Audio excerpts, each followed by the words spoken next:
Linux Manjaro KDE 18.0.2 64 bits. Donc voici à quoi vous attendre par défaut. Donc là je vous fais voir sur machine virtuelle. Alors elle est loin d'être ma préférée. Voilà, ça c'est une raison personnelle. Je vais vous expliquer pourquoi après. Alors par défaut c'est comme ça quand vous l'installez. Donc première chose à faire, vous ajustez la résolution d'écran de façon à vous retrouver avec pas des icônes monstrueux et de l'affichage trop gros et éventuellement des choses cachées au niveau de l'affichage parce que la fenêtre est trop grande. Donc il faut ajuster la résolution d'écran que je vais vous faire voir. Il faut mettre à jour le noyau. Donc vous allez avoir ici un signe, voilà, le même signe que celui-là, là, mais en vert ici quelque part. Donc il faut faire un clic droit dessus et aller sur noyau. Et là, il faut mettre à jour. Et il faut mettre à jour aussi Octopi. Il y a une espèce là de... Là, on ne le voit plus parce que je l'ai déjà fait. Comme un espèce de fantôme, là, rouge. Bon, j'appelle ça un petit fantôme, hein, avec des yeux rouges. Vous cliquez dessus, je prends un clic droit. Et là, c'est marqué mise à jour. Et là, il faut mettre à jour. Alors, je vous le dis tout de suite, pour les débutants, ce n'est pas là le Manjaro idéal. C'est pour ça que je ne vais pas vous conseiller cette solution-là pour les débutants, parce que quand vous mettez à jour Octopi, bon, c'est marqué Octopi, hein, eh bien ça ouvre une fenêtre de commande. Voilà, comme un terminal. Eh bien là, les débutants, ils sont complètement paumés. Voilà, s'ils n'ont pas un minimum de logique et d'utilisation dans un terminal, etc., eh bien là, ils sont complètement perdus. Ça leur fait même croire que le système il a planté ou quoi que ce soit. Ils vont se demander mais qu'est-ce que c'est que cette fenêtre de commande qui s'ouvre? Et en plus il faut inscrire oui ou non, etc. Continuer. Donc là-dessus, peut mieux faire. Voilà, franchement, j'ai jamais vu ça. Et je trouve ça un peu, voilà, pas bien du tout pour les débutants. C'est pour ça que celle-ci, je la classe parmi les non pour les débutants, non recommandés et débutants. Ça, c'est mon point de vue. Maintenant, il y en a peut-être qui ne vont pas être d'accord avec moi, c'est pas grave. Ils pensent ce qu'ils veulent, je pense ce que je veux. Donc mettez bien à jour la résolution d'écran. Vous cliquez sur le menu démarrer. Vous allez sur, j'avais dit donc menu démarrer, pardon, et ici configuration du système. Voilà, pour vous, si vous ne l'avez pas fait, ça va être beaucoup plus gros. Donc eh bien, éventuellement, il faut décaler la fenêtre pour avoir accès à tout. Ici, hop, vous descendez. Vous allez sur affichage et écran. Ici, il ne faut pas oublier de descendre. Voilà. Alors, comme je vous dis, là, votre fenêtre elle va être vachement grande. Peut-être qu'elle sera un petit peu comme ça. Alors, il faut la bouger. Malheureusement, c'est comme ça. Et ici, vous ajustez la résolution de façon à ce que ça corresponde bien, comme vous le voulez, avec votre écran d'ordinateur. Voilà. À vous de connaître la résolution de votre écran d'ordinateur. Moi, je vous le fais voir sur VirtualBox, mais c'est comme si vous étiez sur votre ordinateur. Donc, vous ajustez ici que ça corresponde. Et ensuite, vous n'oubliez pas ici d'appliquer. Sinon, ça ne va pas s'appliquer au prochain démarrage. Eh bien, ça risquerait de remettre comme c'était à 800 par 600 par défaut. Et là, tout vous paraît gros à l'écran. Les icônes vont être grands, etc. Donc, vous mettez ça. Vous faites les mises à jour. Mettez le noyau avant. Ce sera mieux. Mettez le noyau, donc. Vous allez avoir ici un message. Et comme je vous dis, ça va être ce même signe qu'on voit ici blanc. Il sera ici en vert, mais on ne le voit plus, j'ai déjà fait, clic droit, noyau, et vous mettez à jour la version la plus récente, c'est noyau 4,20 je crois, un truc comme ça. Donc vous cliquez sur installer, et vous rentrez votre mot de passe. Et vous faites les mises à jour Octopi, avec le terminal, ça va ouvrir, j'appelle ça un terminal, hein, une fenêtre là, avec des trucs à taper, qui n'est vraiment pas facile pour les débutants, et loin de là, surtout si vraiment ils débutent. Et vous faites les mises à jour et vous redémarrez. Alors le hic, voilà pourquoi je ne recommande pas non plus cette distribution. Par défaut. Après peut-être qu'il y a d'autres façons de faire, mais pour l'instant, moi je vous parle comme si que vous étiez débutant. Je vous fais voir. Là je vous ai expliqué tout ça. Les logiciels, là j'ai jamais vu ça. Je me demande, voilà. Donc je vais vous faire voir ça tout de suite. Pour les logiciels, installer et désinstaller de logiciels, vous cliquez en bas à gauche sur le menu, sur le bouton démarrer, et là, vous allez, hein, comme toute solution Linux en général, je dis en général, ajouter ou supprimer des logiciels, etc. Après, c'est peut-être pas exactement le bon terme. Il y en a, c'est un autre terme. Donc ici, c'est là. Apparemment, c'est là. Je n'ai pas trouvé ailleurs. Parce que j'ai cherché dans le menu démarrer. Moi, je vais déjà fermer ça. Je vais recommencer. Dans le menu démarrer ici, je ne vois pas où d'autres on peut installer, désinstaller des logiciels, des applications. Là, bureautique, ben, si vous rentrez dans bureautique, ce sont les logiciels qui sont installés en bureautique, dans la catégorie bureautique.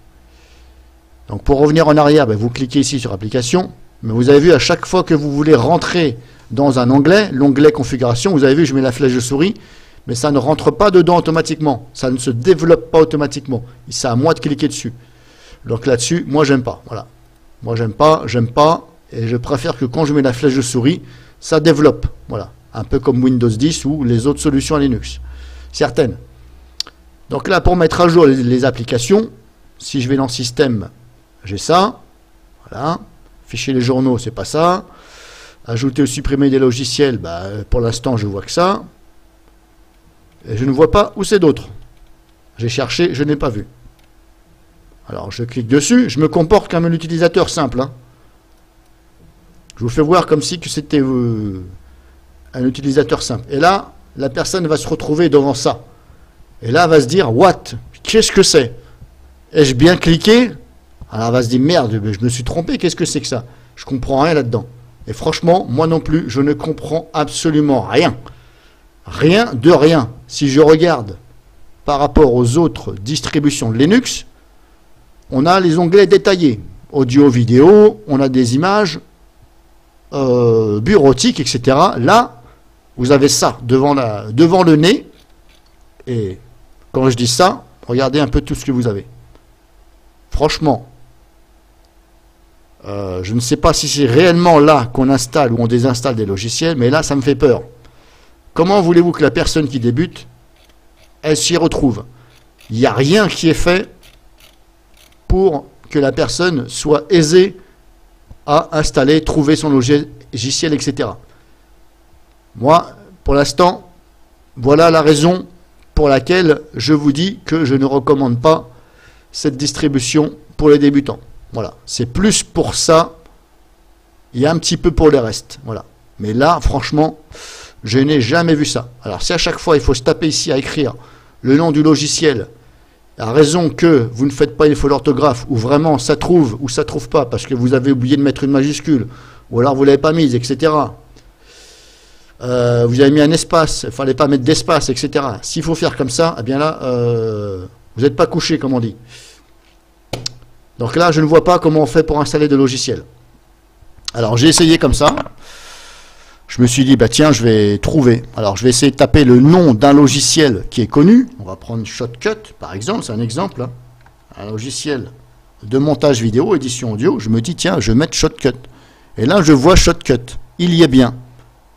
Bon. Mais, voyez.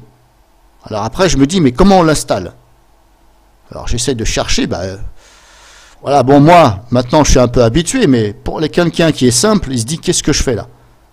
C'est où pour l'installer, il est où le bouton, etc. Bon, bah, un clic droit dessus, installation. Là, il me dit, ok, installation. Et apparemment, il faut cliquer ici, ici. Mais vous voyez, c'est pas... Il n'y a rien. Si je reviens en arrière, je réactualise le tout. Bon, bref, c'est pas grave. Ça, je l'installerai après. Donc, apparemment, pour l'installer, il faut cliquer ici. Donc là, je clique. Il me dit, OK, lance, confirmer. Oui, je veux l'installer, oui. Là, il me demande le mot de passe. Alors, je vais le mettre. Voilà, apparemment, ça s'installe. Mais je ne comprends pas pourquoi il dit lancer dans un terminal. Oui, non. Là, je ne comprends pas leur logique. Et le pire, c'est que, comme je viens de vous faire voir, voilà, je retourne là où c'est que c'était. Est-ce que c'est fini ou pas? Bon, bref, pas grave. Voilà, là, on peut faire ça. Mais vous voyez, c'est mal fait, je trouve. Alors, je ne sais pas réellement si c'est comme ça qu'on fait, mais en tout cas, si c'est comme ça qu'on fait pour installer désinstaller un logiciel, est-ce qu'on doit à chaque fois écrire, rechercher là-dedans? Or, il n'y a pas d'onglet qui détaille vidéo, audio, des images, etc., comme le fait si bien Ubuntu, Mint, etc., et Manjaro, mais XFCE, Mat et Cinnamon. Si KDE a décidé de faire ça comme ça, ouais, faut vraiment aimer. Alors peut-être qu'il y en a, ça dérange pas, mais franchement, ce n'est pas la version de Manjaro que je vais installer dans mon PC. Si on me dit installe Manjaro KDE, elle est très bien, je dis non, tu te fous de ma gueule, c'est vraiment nul à ce niveau-là. À ce niveau-là, et au niveau, comme je vous dis, que ça vous ouvre un terminal, et pour les débutants, à rien comprendre. Le menu démarrer, bon, encore, ça va, bon, malgré qu'il faut faire des clics. Alors le pire, je crois, le pire qui me repousse, c'est les logiciels. J'ai jamais vu ça. On est paumé, on est paumé. Et c'est un vrai casse-tête, je trouve. Bref, voilà. Je ne vais pas continuer. C'est un Linux, Manjaro, un peu spécial, moi j'appelle ça. Maintenant, vous aimez pas. Je vous ai fait voir vite fait, la corbeille est là, etc. Voilà. Hop. Les documents, c'est là. Dossier personnel. Voilà, bon là, encore, bon, c'est bon, hein. Alors moi, je vous fais voir par défaut, hein. Peut-être qu'il y a d'autres outils à télécharger de façon à avoir une apparence pour télécharger des logiciels bien mieux que ça. Mais voilà, par défaut, je trouve vraiment, voilà. Franchement, on peut largement mieux faire.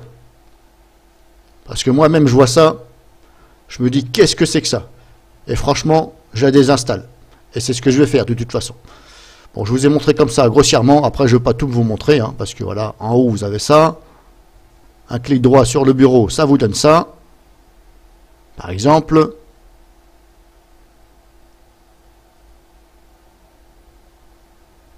Clic droit ici en bas sur les pointillés, ça vous donne ça. Clic gauche, ça fait ça. Ici, la petite flèche, hop, ça fait ça. Octopi notifié, etc. Gestionnaire de paramètres Manjaro, si je clique dessus. Pour l'instant, ça ne fait rien. Là, je suis en train de cliquer dessus. Bon, ça ne fait rien.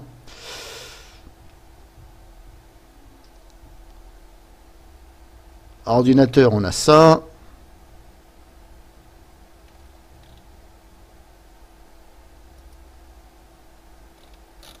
Ouais.